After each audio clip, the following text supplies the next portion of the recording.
Hello Kolkata. Kolkata শুধু একটা শহর নয়, কলকাতা একটা অনুভূতি। আর সেই অনুভূতিতে যখন ডিসেম্বরের উত্তরের হাওয়া এসে মেশে, তখন তৈরি হয় এক ম্যাজিক। আজ হ্যালো কলকাতার প্রথম পর্বে আমরা বেরোবো সেই চেনা কলকাতার অচেনা রূপ দেখতে। কেন এই ভিড়, কেন এই উন্মাদনা? চলুন খুঁজে দেখি তিলোত্তমার শীতকালীন হৃদস্পন্দন। বাবার কাঁধে চড়ে বাঘের খাঁচার সামনে দাঁড়ানো, কিংবা বিশ্ব ব্রহ্মাণ্ডের দর্শন, সেন্ট পলসের বেলের আওয়াজ, কিংবা শীতের দুপুরে ঘাসের গালিচায় সপরিবারে বসে রোদ পোহাতে পোহাতে কমলালেবুর খোসা ছাড়ানো, সন্ধ্যায় পার্ক স্ট্রিটের ভিড়ে হাজার হাজার মানুষের পা মেলানোই বারবার বলে দেয় কেন এই শহরের নাম সিটি অফ জয়।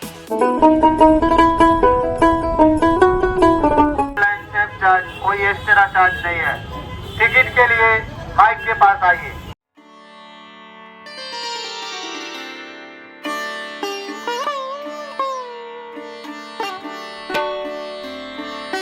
আমাদের প্রথম গন্তব্য ভারতের প্রাচীনতম চিড়িয়াখানা আলিপুর জু। 1875 সালের প্রতিষ্ঠিত এই জায়গাটি আজও বাঙালির উইকেন্ড ডেস্টিনেশনের তালিকায় সর্বশীর্ষে। এখানে কেবল পশু পাখি নেই, আছে হাজার হাজার মানুষের নস্টালজিয়া। ওই যে খাঁচার ওপারে রয়্যাল বেঙ্গল টাইগারকে এক ঝলক দেখার অপেক্ষা, এটাই তো বাঙালির আনন্দ। ছোটবেলায় বাবার কাঁধে চেপে বাঘ দেখা, আর এখন নিজের বাচ্চার হাত ধরে সেই একই খাঁচার সামনে এসে দাঁড়ানো, এই জেনারেশন গ্যাপটা আলিপুর জুই মেটাতে পারে। এই ভিড়টা দেখছেন, এটা কোনো সিনেমার টিকিটের লাইন নয়, কোনো সিনেমার ফার্স্ট ডে ফার্স্ট শোর টিকিটের লাইন বা ভিড় এটা নয়। এটা হচ্ছে বাঙালির চিড়িয়াখানা দেখার জেদ। চলুন গিয়ে দেখি বাঘ মামার মেজাজটা কেমন আছে।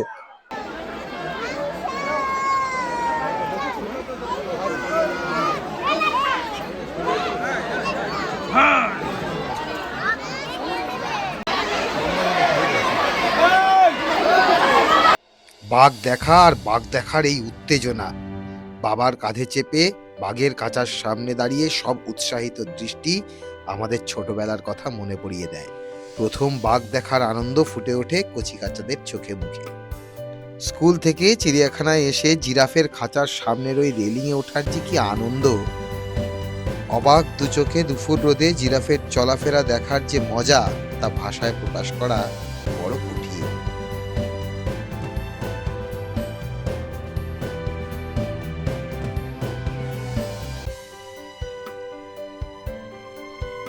হাজার হাজার মানুষের ভিড়ে নিজের শৈশবের স্মৃতিকে আবার চোখের সামনে ভেসে উঠতে দেখা। সিংহের পদচারণা, লেপার্ডের জাম্প, গন্ডারের দর্শন, নানান ধরনের হরিণ, ভাল্লুকের ঘোরাঘুরি, জেব্রার সাদা কালো খেলা,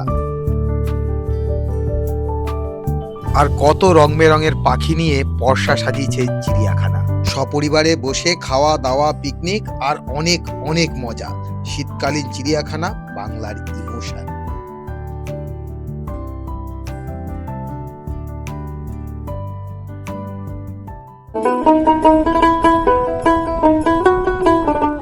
বিড়লা প্ল্যানেটোরিয়াম। দ্বিতীয় বিশ্বযুদ্ধের সময় তৈরি এই স্থাপত্য আজও কিশোর কিশোরীদের মনে মহাকাশ জয়ের স্বপ্ন বুনে দেয়। এই ভিড় প্রমাণ করে বাঙালি শুধু খেতে নয়, জানতেও ভালোবাসে। শীতের কলকাতা অসম্পূর্ণ সেন্ট পলস ক্যাথেড্রাল ছাড়া। এর গগনচুম্বী স্থাপত্য আর শান্ত পরিবেশ মানুষকে এক অদ্ভুত শান্তি দেয়। দেশ বিদেশের বহু মানুষ এখানে আসেন প্রতি বছর। ক্যাথেড্রালের বেলের শব্দে কলকাতায় ছড়ায় শান্তির সুর। আর অবিরাম আপনার সহায়তায় কলকাতা পুলিশের অক্লান্ত পরিশ্রম। শহরবাসীর পক্ষ থেকে আপনাদেরকে স্যালুট। রাস্তার ধারের মাটির ভাঁড়ের চা, কিংবা শিল্পীর তুলির টানে নিজের ছবি তৈরি হতে দেখা। ডিসেম্বরের উত্তরি হাওয়া আশকারা দেয় লাল গোলাপকে।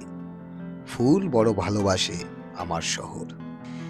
এত বড় একটা টিকিটের লাইনে দাঁড়িয়ে এত মানুষের ভিড়ে মিশে যাওয়ার যে আনন্দ, তার স্বাদ পেতে শীতের কলকাতা ভিক্টোরিয়ামুখী।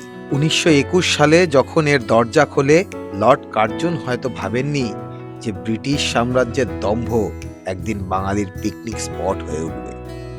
রাজস্থানের মাকরানা মার্বেল দিয়ে তৈরি এই স্থাপত্যকে বলা হয় কলকাতার তাজমহল। এই যে উপরে দেখুন অ্যাঞ্জেল অফ ভিক্টরি, যে হাওয়ার টানে ঘুরে দাঁড়ায়, ঠিক যেমন কলকাতার মেজাজ পাল্টায় প্রতি মোড়ে। এর ভিতরের রয়্যাল গ্যালারি, পৃথিবীর সবচেয়ে বড় অয়েল পেন্ট, আর এর মিউজিয়ামের প্রতি মানুষের ভালোবাসা। বাইরের সেই বিশাল লন আর ঐতিহ্যের গম্ভীরতা সেই 1921-এ নিয়ে গিয়ে ফেলে। সবটা এক ফ্রেমে ধরা পড়ে যখন আপনি এসে দাঁড়ান এই ধপধপে সাদা মার্বেল পাথরের প্রাসাদটার সামনে। ভিক্টোরিয়া মেমোরিয়াল কলকাতার কাছে কেবল একটা মিউজিয়াম নয়, এটা বাঙালির প্রেমের সাক্ষী, ইতিহাসের ডায়েরি আর উইন্টার ডেটের আল্টিমেট গন্তব্য। রাজকীয় অভিজাত্য আর মধ্যবিত্ত বাঙালির আবেগের এরম মেলবন্ধন পৃথিবীর আর কোথাও পাবেন কি?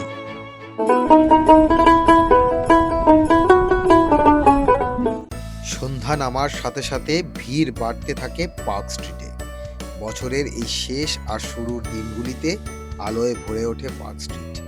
কলকাতার এই কসমোপলিটিয়ান কালচারটা না দেখলে বিশ্বাস করাই মুশকিল। আর বাঙালি সবটাতেই সমানভাবে সামিল। ক্রিসমাসের সাজে সেজে উঠেছে পার্ক স্ট্রিট। চারদিকের মায়াবী লাইট আর এখানকার পরিবেশ মুহূর্তেই নিয়ে চলে যাবে এক অন্য জগতে। নাচে গানে আনন্দে সারা রাত যে কেমন করে কেটে যায় তার খেয়াল করাই দায়। হাজারো মানুষ সেই আনন্দে সামিল হতে চলে আসেন দূর দূর থেকে। কলকাতা মানে কেবল পাথর আর সিমেন্টের শহর নয়, কলকাতা মানে মানুষের ভালোবাসা আর অনেকটা মায়া। আমাদের এই প্রথম পর্ব ছিল শীতকালীন কলকাতার আবেগ নিয়ে, মানুষের ভিড় নিয়ে। জানি শুধু গপ্পে চিড়ে ভিজছে না, খিদে পেয়ে গেল তো। পরের পর্বে হাজির হব কলকাতার সব খাও গলির গল্প নিয়ে। ততক্ষণ সবাই ভালো থাকবেন, সবাইকে ভালো রাখবেন, আর এই চ্যানেলটাকে সাবস্ক্রাইব না করা থাকলে সাবস্ক্রাইব করে নেবেন। দেখা হচ্ছে এর পরের পর্বে কলকাতার খাও গলির গল্প নিয়ে।